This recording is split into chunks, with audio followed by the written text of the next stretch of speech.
নমস্কার বন্ধুরা, কড়া বসিয়ে দিয়েছি। কড়া দিয়ে দিলাম তেল। আজকে বানাবো মাছের মাথা দিয়ে বাঁধাকপি। তো দেখো তেলটা গরম হয়ে গেছে।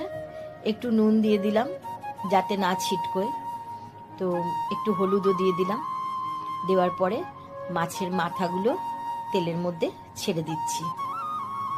মাছের মাথাগুলো ছেড়ে দেওয়ার পরে একটু চাপা দিয়ে দিলাম, কারণ একটু দেখলাম ছিটকোচ্ছে।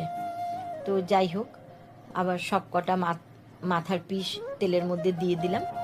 মাথাগুলো একটু লাল লাল করে ভাজা হবে। তো দেখো বন্ধুরা, উল্টে পাল্টে ভালো করে ভেজে নিচ্ছি। লাল লাল করে মাথাগুলো একটু কড়া করেই ভেজে নিচ্ছি।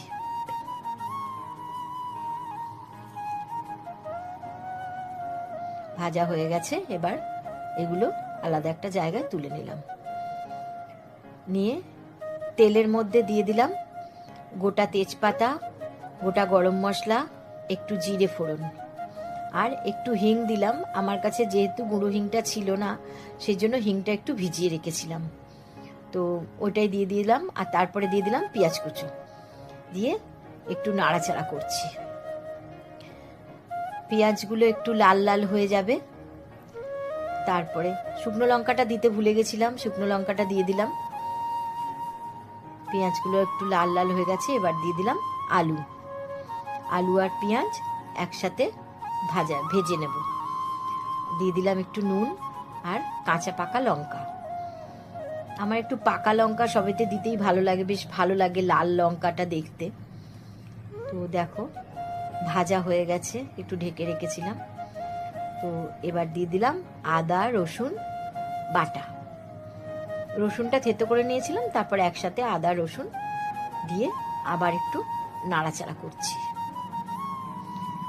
আদা রসুনের যে গন্ধ, কাঁচা গন্ধটা চলে যাওয়ার পর দিয়ে দিলাম টমেটো বাটা।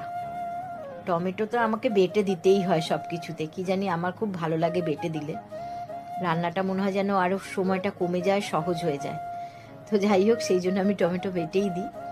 তো ভাজা হয়ে গেছে। এবার দিয়ে দিলাম হলুদ গুঁড়ো, কাশ্মীরি লঙ্কার গুঁড়ো, এরপরে দিচ্ছি একটু জিরের গুঁড়ো, দিয়ে হালকা একটু জল দিয়ে দিলাম যাতে মশলাটা পুড়ে না যায়, সেই জন্য। দিয়ে আবার একটু নাড়াচাড়া করে ভাজা ভাজা করে নিলাম। নেওয়ার পরে আমি এখন দিয়ে দেবো মাছের মাথাগুলো। দেখো বন্ধুরা, আমি অনেক জায়গায় দেখেছি মাছের মাথাটা পরে দেওয়া হয়, কিন্তু আমি কি করি, এই কষানোর সময় মাছের মাথাটা দিয়ে দিই। আর তাহলে কি আমার মনে হয় যেন মাছের মাথার